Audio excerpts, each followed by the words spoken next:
berdoa dengan mengucapkan ayatul basmalah.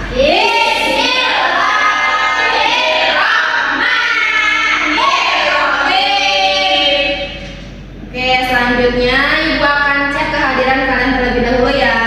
Ya, Ibu Messi, hadir. Aisyah, Saskia, Firda, Aan, Oke, semuanya hadir ya.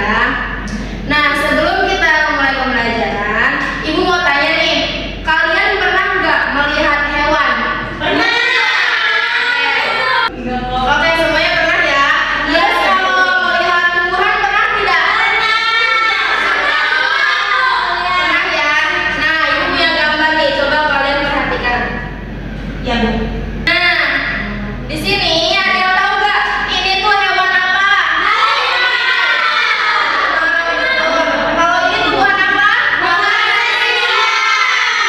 Oke, betul semuanya. Nah, anak-anak, pada pertemuan kemarin kita sudah belajar tentang perkembangbiakan hewan, yaitu ada 3, ada ovipar, vivipar, dan Oke, nah selanjutnya hari ini kita akan belajar tentang perkembangbiakan hewan dan tumbuhan secara lebih luas lagi. Nah, kenapa kita harus belajar semua ini? Agar kalian itu bisa mengamati tentang kelestarian hewan dan tumbuhan, terus cara perkembangbiakannya, dan pelestarian hewan dan tumbuhan di 2 negara di ASEAN. Nah, selanjutnya coba kalian amati dari kelima gambar ini, ada gambar apa saja?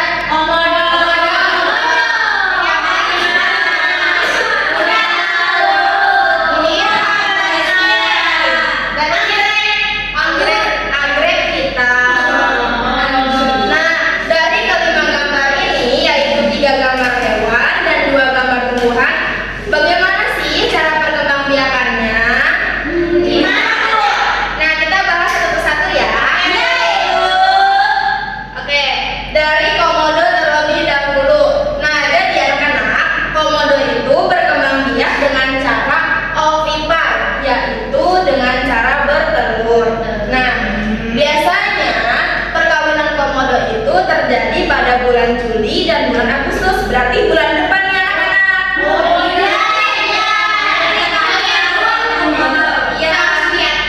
Yang nikah bulan depan dia hamil. Iya.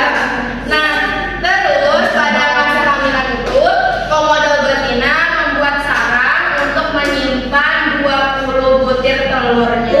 Banyak ya. Iya, banyak anak-anak. Nah, selanjutnya gambar yang kedua ada harimau Sumatera. Nah, harimau ini berkembang biak dengan cara vivipar, yaitu melahirkan. Selanjutnya yang ketiga itu ada kuda laut. Kuda laut ini berkembang biak dengan 2 cara anak-anak.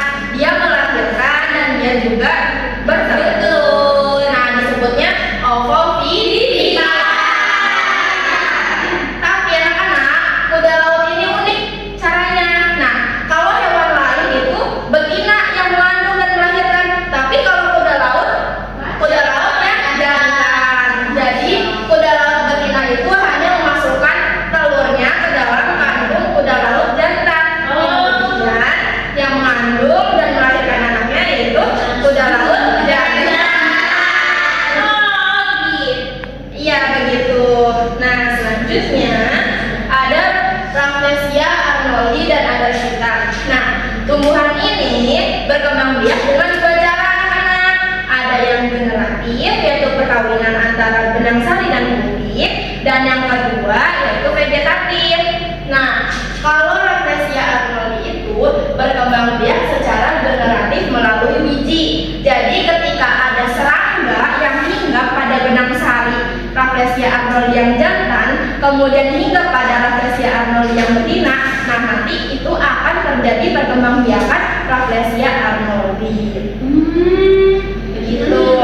Selanjutnya, kalau anggrek hitam yaitu berkembang biak dengan 2 cara. Dia generatif dan dia juga vegetatif. Begitu. Nah, terus bagaimana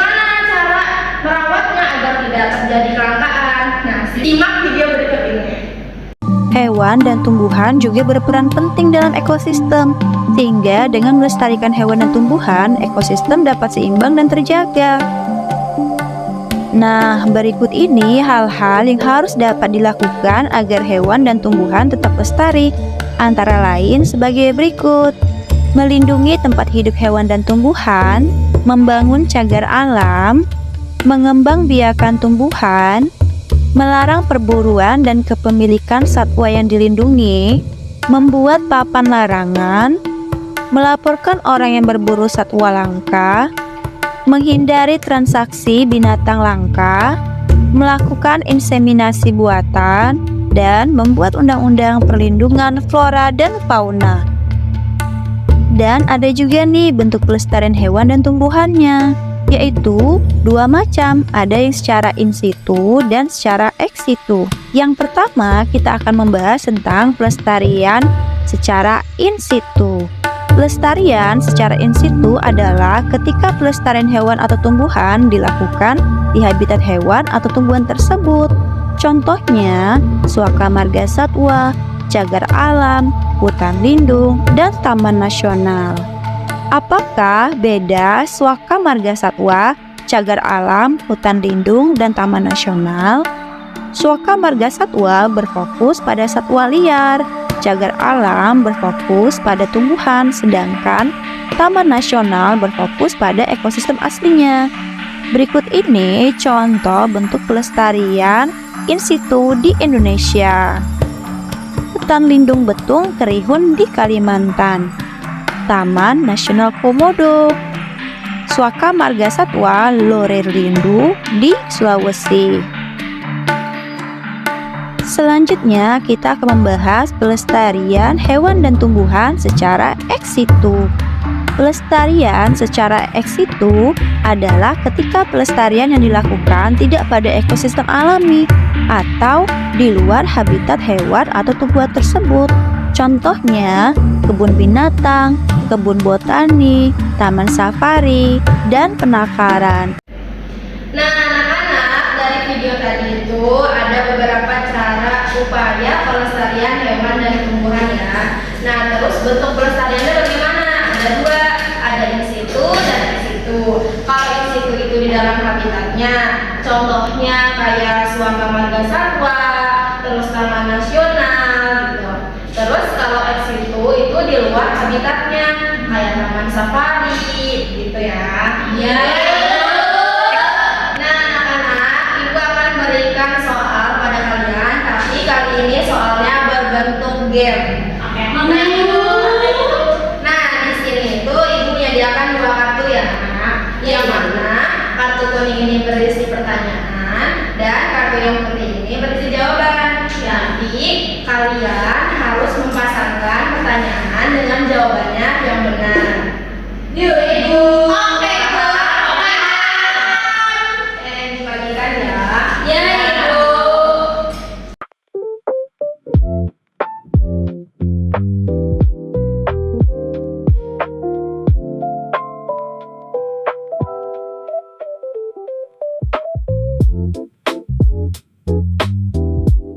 Nah, kalian sudah dapat semuanya? Sudah. Silahkan kalian cari dan pasangkan pertanyaan dengan jawabannya yang benar. Ya, Ibu.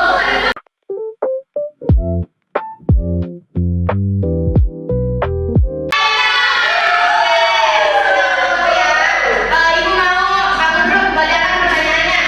Hewan lama dari Sumatera, yaitu harimau Sumatera. Kamu siapa yang bertanya? Kamu coba baca pertanyaannya. Pertanyaannya, hewan yang berkembang biak dengan cara bertelur disebut apa? Kasih baca. Pelestarian hewan di habitat aslinya disebut apa? Jawabannya in situ. Betul. Nah, anak-anak, selanjutnya ibu punya soal. Nanti kalian kerjakan dengan kelompok masing-masing ya. Ya, ibu. Messi dengan Anan, Firda dengan Aisyah, Saskia dengan Tori. Siap? Ya ibu. Mari.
berkurang jumlahnya.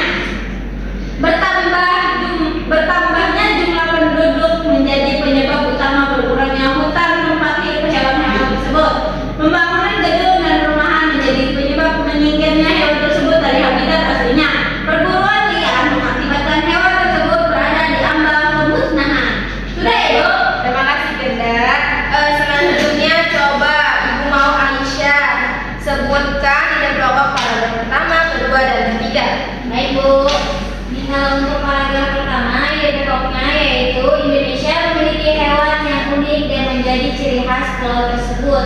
Seperti komodo di Kepulauan Nusa Tenggara Timur merupakan salah satu contoh hewan langka yang dilindungi oleh dunia internasional. Kemudian, ide pokok paragraf kedua yaitu Taman Nasional adalah untuk melestarikan hewan dan tumbuhan yang semakin berkurang jumlahnya. Kemudian ide pokok paragraf ketiga yaitu bertambahnya jumlah penduduk menjadi penyebab utama berkurangnya hutan tempat hidup hewan-hewan tersebut. Sudah, Bu? Oke, semuanya sama jawabannya? Sama. Oke, selanjutnya coba Ibu mau Kori bacakan kesimpulan dari teksnya. Baik, Ibu. Jadi, kesimpulannya Indonesia memiliki hewan dan tumbuhan langka yang harus dilestarikan.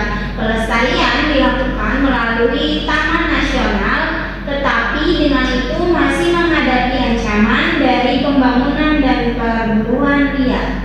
Oke, sama semuanya? Sama. Oke, selanjutnya kata konsep Ibu mau Messi bacakan hasilnya. Baik, perkembangbiakan hewan dari hewan omnivor, ciri-cirinya yaitu bertelur. Contoh hewannya yaitu ayam. Kedua ada vivipar, cirinya itu melahirkan, contohnya kerbau. Lalu ada ovovivipar, cirinya bertelur dan melahirkan, contohnya adalah kuda laut. Lalu ada upaya pelestarian hewan dan tumbuhan in situ, itu contohnya suaka marga satwa. Sedangkan ex situ yaitu contohnya taman safari. Betul, teman-teman? Betul. Oke, tepuk tangan untuk kasih masuk.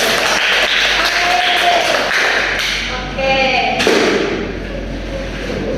Nah, anak-anak, karena kalian sudah mengetahui upaya pelestarian hewan dan tumbuhan di Indonesia, sekarang bagaimana sih upaya pelestarian hewan dan tumbuhan di dua negara di ASEAN? Nah, di sini contohnya ada tiga ya anak-anak, ada Brunei, ada Kamboja, dan ada Indonesia. Tapi kita fokus ke dua negara saja ya, yaitu Brunei dan Indonesia.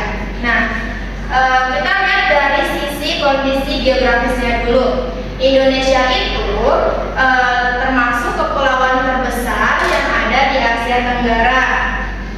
Sedangkan Brunei adalah wilayah kecil yang didominasi oleh hujan tropis. Nah, terus bagaimana bentuk pemerintahannya? Kalau Indonesia itu berbentuk pemerintahan apa? Ada yang tahu? Republik. Nah, kalau Brunei itu bentuk pemerintahannya monarki absolut. Yaitu nanti kalau Brunei itu dipimpinnya oleh sultan. Kalau Indonesia itu dipimpinnya oleh presiden. Nah, terus hewan dan tumbuhan khasnya di Indonesia tadi ada komodo, ada Rafflesia arnoldi, ada harimau Sumatera, betul. Nah, kalau di Brunei itu ada apa saja? Ada rusa sambar, ada burung unggang, dan pohon hujan hutan tropis. Nah, terus bagaimana upaya pelestariannya? Kalau di Indonesia tuh tadi ya, kita ada taman safari, terus kebun raya Bogor, dan lain sebagainya. Nah, kalau di Brunei itu ada apa? Ada kawasan Nusantara Ulu Tempurung National Park. Nah, gitu ya anak-anak. Ya, Ibu. Nah, selanjutnya pada lembar halaman selanjutnya, silakan dilihat.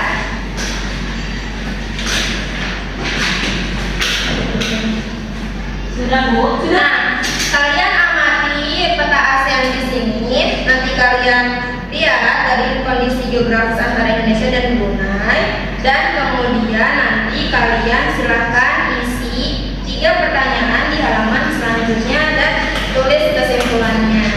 Oke, silahkan kerjakan dengan kelompok masing-masing.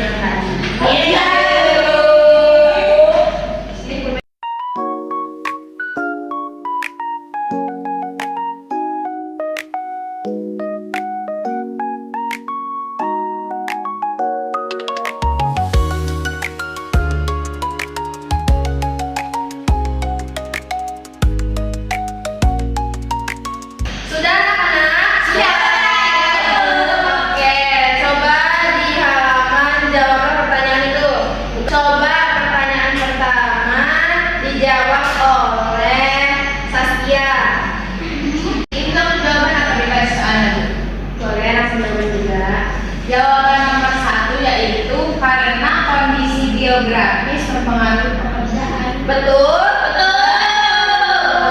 Selanjutnya nomor 2 dibaca oleh Aan. Nomor 2 itu apa kesamaan Indonesia dan Brunei, yaitu letak geografisnya. Betul. Selanjutnya pertanyaan ketiga dijawab Aisyah. Tiga, pertanyaannya bagaimana cara negara ASEAN melestarikan hewan dan tumbuhan langka, yaitu dengan membangun taman nasional.